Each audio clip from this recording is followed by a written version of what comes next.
నమస్తే, నేను మీ Gopi. Welcome back to our channel. ఈరోజు మనతో వచ్చరికి political journalist and senior journalist Jagadev గారు ఉన్నారు. సార్ నమస్తే సార్. సార్, చిరంజీవి గారు పద్మ విభూషణ్ తీసుకోక ముందే ఉపాసన గారు ఏదో సంచలన ఒక క్వశ్చన్ అయితే అడిగారంట. ఏంటి సార్ క్వశ్చన్ అది? అది ఆవిడ కూడా ఎక్స్లో పోస్ట్ చేసినట్టున్నారు, చూశాను. ఏం లేదు, చిరంజీవి గారికి ఇంతకు ముందు పద్మభూషణ్ వచ్చింది, తర్వాత ఇప్పుడు పద్మ విభూషణ్ 2006లో అనుకుంటా, 2006లో పద్మభూషణ్ వచ్చింది. ఇప్పుడు 2024 పద్మ విభూషణ్ వచ్చింది. అయితే ఆవిడ అడిగిన క్వశ్చన్ ఏంటంటే, అంకుల్ నాకు నా బిడ్డ క్లీంకారకి ఒక సారూప్యత, అదే ఒకే రకమైన పోలిక ఉంది ఏంటంటే, ఏముందమ్మా నీ పోలిక వచ్చింది కాబట్టి తను నీకు ఇద్దరు క్యూట్గానే ఉంటారు తల్లిగా అనేసి ఏదో ఆయన ఏదో చమత్కారంగా మాట్లాడితే, కాదు అంకుల్, మా తాతగారికి పద్మ విభూషణ్ వచ్చింది, క్లీంకారాల తాతగారికి కూడా పద్మ విభూషణ్ వచ్చింది, అదే రెండింటికి కామన్ ఎలిమెంట్ అంటే ఆయన ఒకసారి నవ్వేశాడు. అంటే ఇక్కడ క్లీంకార తాతగారు ఎవరు? Megastar Chiranjeevi, so Padma Vibhushan. మరి ఉపాసన గారి తాతగారు ఎవరు?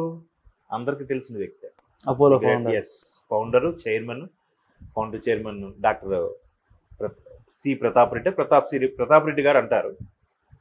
ఆయన మరి అసలు నిజంగా ఎంత గొప్ప విషయం అంటే, ప్రతాప్ రెడ్డి గారి గురించి మనం మాట్లాడుకోవాలంటే ఒక ఎపిసోడ్ సరిపోదేమో, అంతటి ఆ విజనరీ పర్సన్స్ వాళ్ళంతా కూడా. మళ్ళీ వాళ్ళు మన సుబ్రహ్మరెడ్డి గారికి వాళ్ళకు ఏవో రిలేషన్స్ ఉన్నాయి. అలాగే జీవి కృష్ణారెడ్డి గారు అంటారు, ఐడియా ఉంది కదా, మన ముంబై టెర్మినల్ అవి కట్టిన ఆయనే కదా. మన జీవికే మాల్ ఇవన్నీ ఉన్నాయి కదా, జీవికే బై ఇవన్నీ జీవి కృష్ణారెడ్డి గారు. మళ్ళీ వీళ్ళు రిలేషను అంటే గొప్ప వాళ్ళు, మేధావులు నిజంగా అలాగే ఉంటారు వాళ్ళు. మళ్ళీ చూడండి, ఎక్కడ మనకు కనపడదు. ఎంతసేపు ఇవి చిన్న చితక వాళ్ళే హల్చల్ చేసి సోషల్ మీడియాలో ఇది అవుతుంటారు, కానీ వాళ్ళు అంటే వాళ్ళు ఆ క్షణం కూడా వాళ్ళు బిజినెస్ ప్రాసెస్ మీద, వాళ్ళ కింద పనిచేసే వాళ్ళు దాని కోసం, లేదంటే దీని ఎక్స్పాన్షన్ కోసం, భారతీయ ఖ్యాతి కోసం కూడా ఆలోచించే ఇది ఉంటుంది. ఒకసారి ఎక్కడ బుక్లో కూడా చదివానండి, బాగా గుర్తు. బిల్ గేట్స్ గారంట అప్పట్లో, అంటే ఇప్పుడు ఇది చంద్రబాబు గారు బిల్ గేట్స్ని ఆహ్వానించి ఆయనతో అపాయింట్మెంట్ తీసుకున్నారని, ఆయన 10 నిమిషాలు కూడా ఎవరికి అపాయింట్మెంట్, అలాంటిది చంద్రబాబు గారి అపాయింట్మెంట్ 45 మినిట్స్ అడిగిందని అప్పట్లో చాలా కథలుగా చెప్పుకున్నారు. చెప్తూనే బిల్ గేట్స్ గారి గురించి ఒక ఆర్టికల్ రాశారు. ఏంటంటే, ఆయన ఇట్లా నడుచుకుని వెళ్ళిపోతుంటే ఆయన ఆన్ ది వేలో ఒక 10 lakhs కనబడింది అనుకోండి అప్పట్లో అన్నమాట. ఒక 10 lakhs కనబడితే జస్ట్ ఒంగోని ఇలా తీయడంట ఆయన, ఎవరు? బిల్ గేట్స్ గారు. అంటే అలా రాశాడు ఆర్టికల్, ఎగ్జాంపుల్ చెప్తాను. ఇట్లా ఒంగునే లోపు ఆయన కొంచెం ఒక అడుగు ముందుకెళ్తే దీనికి 3 ఇంతలు సంపాదిస్తాడంట. అక్కడ 10 lakhs పడిపోయినా ఒంగోని తీయడంట. అట్లా అర్థమైందా? అంటే అంత టైం వాల్యుబుల్ పర్సన్స్ వాళ్ళని ఆ చెప్పే ఉద్దేశంలో సీనియర్ ఎడిటర్ ఎవరో చాలా చక్కగా ఆర్టికల్ రాశారు.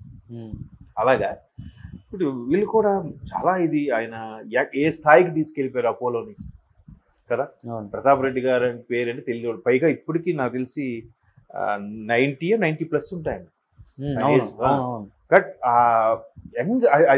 చూడండి, కూడా మీసాలు, 2 మీసాలు, అది భలే ఉంటాడు ఆయన. మళ్ళీ ఎప్పుడు చిన్న స్మైల్తో ఉంటాడు. మీరు చూడండి, ఎక్కడ ఏదైనా ఈవెంట్స్, డెలిగేషన్స్ అయినప్పుడు, ఆయనకి ఇంటర్వ్యూ అయినప్పుడు కూడా చాలా సింపుల్గా క్యాజువల్గా మాట్లాడి అటువంటి ప్రాపర్టీస్కి కానీ ఆ సంస్థలకు కానీ నడిపించడం, ఈ వయసులో కూడా అవన్నింటినీ కేర్ చేసుకోవడం, బోర్డు మీటింగ్కి అటెండ్ అవ్వడం.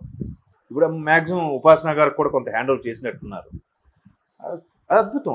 అటువంటి ఆయనకి అసలు ఎప్పుడో వచ్చింది, ఆయనకి 90sలోనే 91లోనో మళ్ళీ ఇక్కడ ఇంకో కోఇన్సిడెన్స్ ఏంటంటే, ఇద్దరికే పద్మ విభూషణ్ వచ్చింది, ఇద్దరికి పద్మభూషణ్ కూడా వచ్చింది ముందు.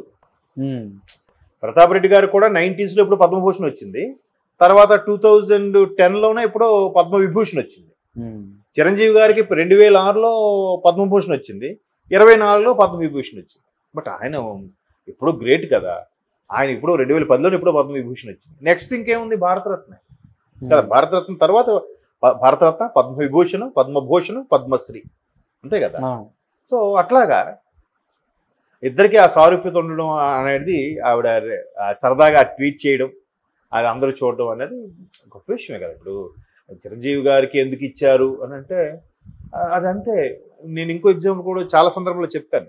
చిరంజీవి గారు లోపల ఎలా ఉంటుందో, ఎంత రగిలిపోతాడో, ఎంత మదన పడతాడో అని మనకు అనవసరం. కానీ ఆయన మీద ఎవరు ఎటువంటి కామెంట్స్ చేసినా, ఎవరు ఎటువంటి విమర్శలు చేసినా ఎవరిని ఏమంటారు. ఈవెన్ సరిలే నీకెవరు ఆడియో ఫంక్షన్ గుర్తుందా మీకు? మహేష్ బాబు గారి సినిమా. విజయశాంతి గారు ముందు మాట్లాడేశారు గౌరవంగా. తర్వాత చిరంజీవి గారు మైక్ ఉన్నాక శాంతి నువ్వు రాజకీయాల్లో నన్ను చాలా అన్నావు కానీ నేను నిన్ను ఎప్పుడే అనలేదు అంటే ఆవిడ వచ్చేసి అది వేరు ఇది వేరు బాసు అన్నట్టుగా తను కూడా గిల్టీ ఫీలింగ్ ఉంటుంది కదా. ఇప్పుడు తనకు కూడా కావాలని అనింది ఏం కాదు, బట్ దాన్ని కూడా ఆయన కావాలన్నా అనకపోయినా ఆ యాక్సెప్టెన్స్ చూసారా ఆయన ఎవరు అనడు. ఇప్పుడు చాలా మంది ఆయన చిరంజీవి గారు మెగా ఫ్యామిలీ అంటే ఇలాగా నాకెందుకో ఆయన బయటకు వచ్చినా కూడా యాక్ట్ చేశాడు రకరకాల విమర్శలు చేస్తూ ఉంటారు. ఇంకా నాగబాబు గారు వాళ్ళు వీళ్ళు చిరంజీవి గారిని ఏమనంటే రియాక్ట్ చెప్తారు తప్ప ఒకసారి బన్నీ రియాక్ట్ అయ్యారు చిరంజీవి గారికి చెప్తే, నాగబాబు రియాక్ట్ అయ్యారు. నెక్స్ట్ పవన్ కళ్యాణ్ కూడా నా అన్నయ్య ఏమంటే ఊరుకోండి మొన్నగా సార్ మోహన్ బాబు టైంలో ఇంకా ఎక్కువ మీరు వజ్రోత్సవాల వేడుకల్లో చూస్తే మోహన్ బాబు గారిని మా తమ్ముడు మోహన్ బాబు అని చెప్పి Pawan Kalyan face to face చాలా అంటే అదే ఎక్కడ కూడా చిరంజీవి అయితే ఆ తర్వాత కూడా చిరంజీవి గారు మాట్లాడితే అప్పుడు దాసనారాయణ గారు కూడా మైక్ తీసుకొని గురించి వాదన అప్పుడు అవును చిరంజీవి గారు మైక్ తీసుకొని నేను ఎప్పుడు పట్టించుకోను కానీ ఇలా చిన్న చితక వాటికి వెళ్తే బయట వాళ్ళ దగ్గర మనం అభాస్ ఫాలో అయిపోతాము, తెలుగు ఇండస్ట్రీ అంటే ఇలా ఉండాలి ఏదో ఆయన తోచింది మాట్లాడి అంటే జనరల్గా ఎవరిని ఏమనరు. ఈవెన్ ఆ రోజు నాగబాబు గారు కూడా చిరంజీవి గారు ఫంక్షన్కి ఎవరో ఇలాగ అన్నారు, అదే పవన్ కళ్యాణ్ గారు రాలేదని ఫ్యాన్స్ గొడవ చేస్తే అప్పుడు మాట్లాడుతూ తను ఎందుకు రావట్లేదు తన పరిస్థితి వేరే ప్రాబ్లమ్స్ ఉన్నాడు అందుకు రాలేదు వాడు రాడు అన్నట్టు ఏదో మాట్లాడి మళ్ళీ మీ దగ్గర అంటున్నాను కానీ రేపు ఇంటికి వెళ్ళాక అన్నయ్య నన్నే తిడతాడు అంటే అలా ఎలా ఉండగలుగుతాం? ఏం లేదు 4 రాళ్ళు సంపాదించినాడు అమ్మాడు ఎవడాడు మన అంటాడా? కలుపు కమిషనర్ లైన్లో కలుపు లేదంటే కార్పొరేటర్ మన మినిస్టర్ గారి లైన్లో కలుపు ఇట్లా మాట్లాడతారు కదా. ఈయన అదేమంటాడా? ఆయనకి నేషనల్ లెవెల్లో పరిచయాలు ఉన్నాయి. సచిన్ ఆయన ఇంటికి వస్తాడు, ధోని ఆయన ఇంటికి వస్తాడు, అవునా? నరేంద్ర మోదీ అయితే మొన్న అదేదో ఫంక్షన్ లో కూడా చూస్తే చిరంజీవి గారు నరేంద్ర మోడీ ఇక్కడ మన అల్లూరు సీతారామరాజు ఆ రోజు ఫంక్షన్ లాంచ్ వెళ్ళి అది చేసుకున్నాడు ఆయన, అది సైడ్ కి నిలబడితే. జగన్ గారు కూడా అక్కడే ఉన్నారు. మరి అది కదా చిరంజీవి గారు మరి అటువంటి వాడిని పద్మవిభూషణ్ ఎందుకు ఇవ్వకూడదు? అంటే చాలా మంది ఈ చాలా రకాలుగా మాట్లాడతారు కానీ అలా ఉండడం కూడా కష్టమే అబ్బా.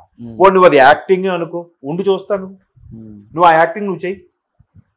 కొన్ని తర్వాత చిరంజీవి గారు పలానోడి మీద ఇలా కేసు వేయించారు, చిరంజీవి గారు పలానోడిని ఇరికించాడు ఎక్కడైనా ఉందా? ఇప్పుడు ఇప్పుడు సందర్భం కాదో తెలియదు, సమ్ ఎక్స్పర్ట్స్ ఎవరో చనిపోయారు, ఇది చిరంజీవి గారు వల్లే చనిపోయాడు. ఆయన దాన్ని కూడా ఖండించడు, ఏం మాట్లాడు, ఏం చెప్పడు. అప్పట్లో కూడా ఇట్లా ఒక పెద్ద పేర్లు అనవసరం చెప్తున్నాను. ఇప్పుడు అది వేరే సబ్జెక్టు, అలా ఎందుకు మాట్లాడతారు? అయినా కూడా ఆయన ఎక్కడైనా ఖండించడం ఏమంటారు? ఆ నిజంగా ఆ సౌమ్యతకి అలా ఉండడం కూడా ఆ సౌమ్యానికే మనం వెలకట్లేని గౌరవం ఇవ్వచ్చు ఆయనకి. అందుకే పద్మవిభూషణ్ వారికి. Okay sir, thank you sir.